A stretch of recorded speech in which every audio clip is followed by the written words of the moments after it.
Harum wala garee haruma naammataa. Kumaarra kina qabateeti Oromoon hammataadha. Oromoo jechuun waan hundumaa hammata. Ani aadaa keenya jabeessanidha malee moon ammina kan biraan min aadaa keenya cimsuu wajja jedheenii. Rakkina maalii qabateeti? Baay'ee dubbii jaallista. Seenaa kee darbee natti himne. Kana dura jaalattee beektaa? Maalessa durba ol jedhee ilaaleen beekon guyyaa tokko ol jedhee ilaaleen beekon. Yeroo kamiin qabaadde? Ganamni laayibireerii, galgalli laayibireerii, yeroo hundaa laayibireriin oolan.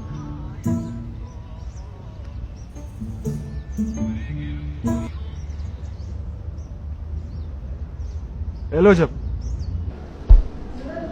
Shuma sigaa kottu gal. In hojjedhu jedhanii. Anis maaliif naa jedhe anis namaam. Sibiila mini anis boqonnaa nan barbaadan. In hojjedhu jedhe. Situ anaaf assignmentii naaf hojjeta. Yoon danda'e yoon qaqqabe kanaacha humna keessanii yaala. Galgala dhufeen hunda keessanii biyyuu sirrii ta'uu dhiisuu isaan ilaalan. Ishii biratti barataa cimaa fakkeessuuf kana hunda haasofta.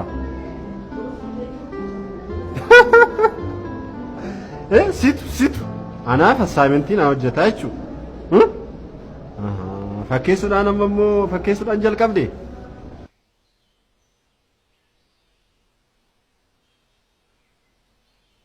Kaastee dogoggortanii ittiin jettu ture. Lakkiis haadhas duwwaa duukaa haasa'uun barbaada. Achumaan immoo gaaffiin si gaafadhu hin qabu. Bakka duwwaa guutiidha moo firoomsiidha? Silaa filannoon 12ffaa intaraansii egzaamii irratti hafeera jedhee. Baay'ee gosta. Suma dhugumaan sin jedha gaaffii tokkoon si gaafachuu barbaada. Tolee na gaafadhu. Anaaf kan naan galli. Ammallee yeroo dhufte sun nagaa nan gaaftiin waa harmee keetii na gaafachuu eegalte. Harmee keetiif miila jaalalaa dhugaa akkati qabdu naa gala. Jaalalli keessan kun garuu baay'ee nama hinaafsisa. Amma kana jaallachuun kun eessaa dhufe? Akkamitti ta'uu danda'e? Miira jaalalaa sobaa haadha isaaf kan qabu jira jettiitu. Gaaffii hin deebisin kaa. Guyyaa gaafa jalqaba dhufte sana yaadatta? Baay'ee nu dheekkamti. Harmee koo yoo fiddan malee harmee koo dhabnaan jettee nutti iyyaa turte. Jechi kee yeroos na aarsus. Haadha dhaabbee yeroon ilaalu garuu baay'ee nama hinaafsisa. Namatti tola. Irra deebiisee arrabsuu dheeras. Keessa keetti taana? Lakki arrallee isin arrabsuu sun taane kabajatu siif mala. Harmee koo ilaaltee dhuftee waa ishee waan nutti himte. Galatoomuu. Maaliif?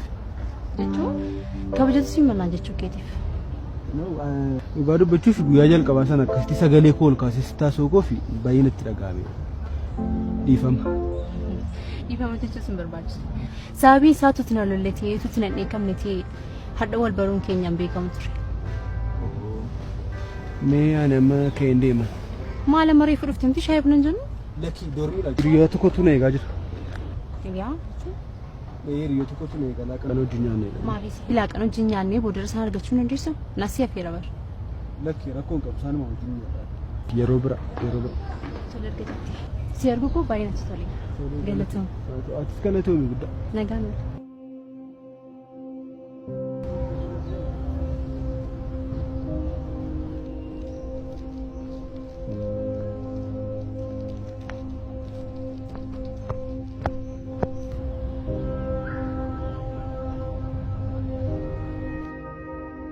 Madaliyaan afuka madalaa yoo fi maarra kina qabu amma isin akkan arra ijoollee dubara bira dhageessaniitu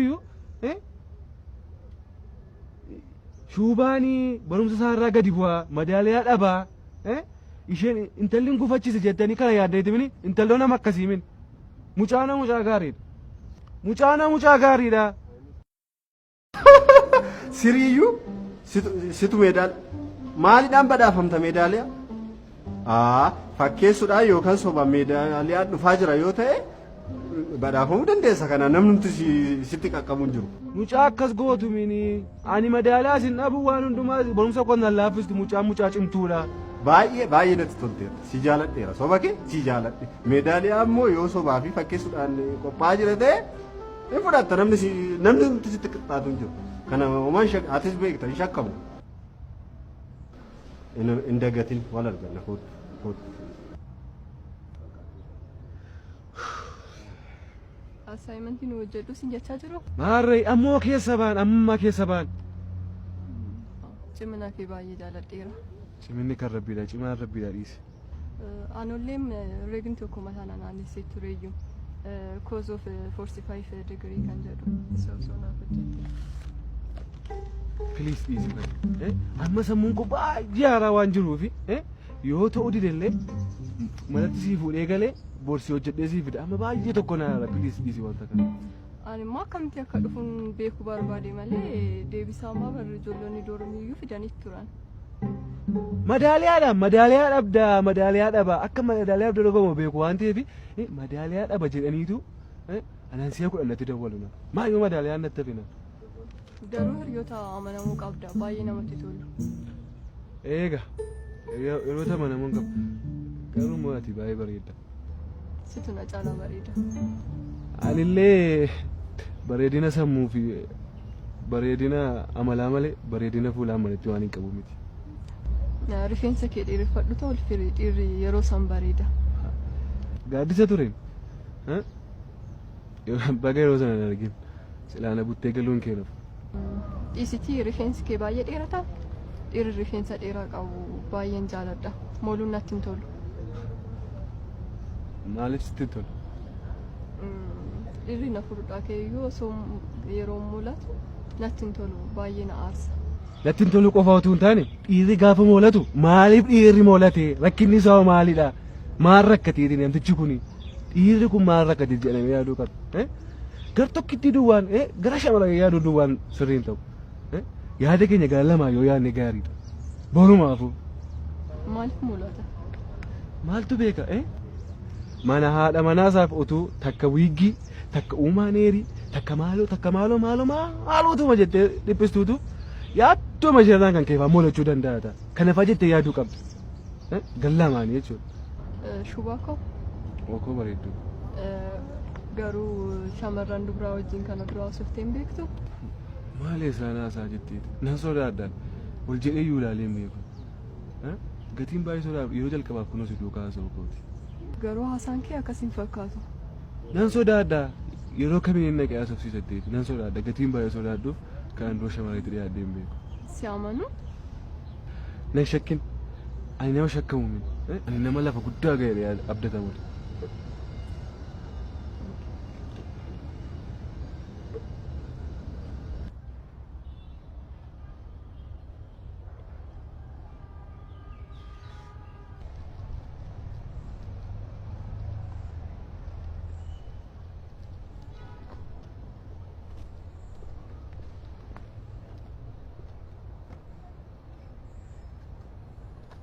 Maaltu si hafe moo ammas deebitee harmee dubbisuu barbaadde? Gaaffii si gaafachuu barbaadeen qaban ture. Yoomsi gaafadhu yoomsi hin jette. Tole ammoo mana gaafadhu ka. Silaa gaaffii poolisii yakkamaa gaafatu nama gaafataa mati. Baay'ee qoosta. Gaaffichi qaamaan malee bilbilaan waan hin danda'amneef. Maanni waasa interviewudhaa? Baay'ee qoosta. Guyyaa jalqaban si argee nama qoosaa beeku natti fakkaatee turte. Haamilee kama koof jettee kolfuu barbaaddeetu natti fakkaata. Lakki dhugaa qabu. Gaaffii guddaa si gaafachuu qabutu jira kanaaf fedheen. Qaamaan si arguun barbaada naaf eeyyu. Tole gidduu kana ilaallee yoo yeroo arganne wal argina.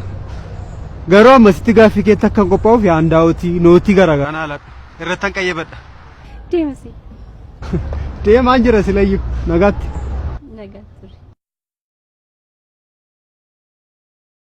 Badhaasni abjuu dhugoomsa daandii jireenyaa milkaa'inaan bareecha kennaan isa arjoomuu fi isa fudhatu jaalalaan utubee maatii taasisa isin tajaajilee isin badhaasee daran kan isin gammachiisu baankiin Awaash carraadhaan qabeenyaa kan arjoomu qe'ee badhaadhinaati abbootii carraa hedduu kan badhaase baankiin keenya ammas marsaa torbaffaatiin Awaash irraa fudhaa badhaafamaa isinii jedha konkolaataa fe'iisaa tokko televizyiinii abbaa inchi 32 bilbila mobaayilaa ammayyaa 20 isin badhaasuuf qopheessineerra maallaqa biyyoota addunyaa hundarraa isiniif ergame karaa baankii Awaash yoo fudhattan yookaan sharafattan kupooniiwwan badhaasa adda addaatiif isin kaadhiman battalumatti ergaa gabaabaatiin bilbila keessan irratti isiniif ergamu Awaash irraa fudhaa badhaafamaa baankii Awaash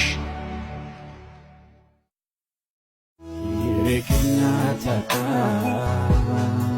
qoodamee fuudhamee ofii dhadhaamee tumuu.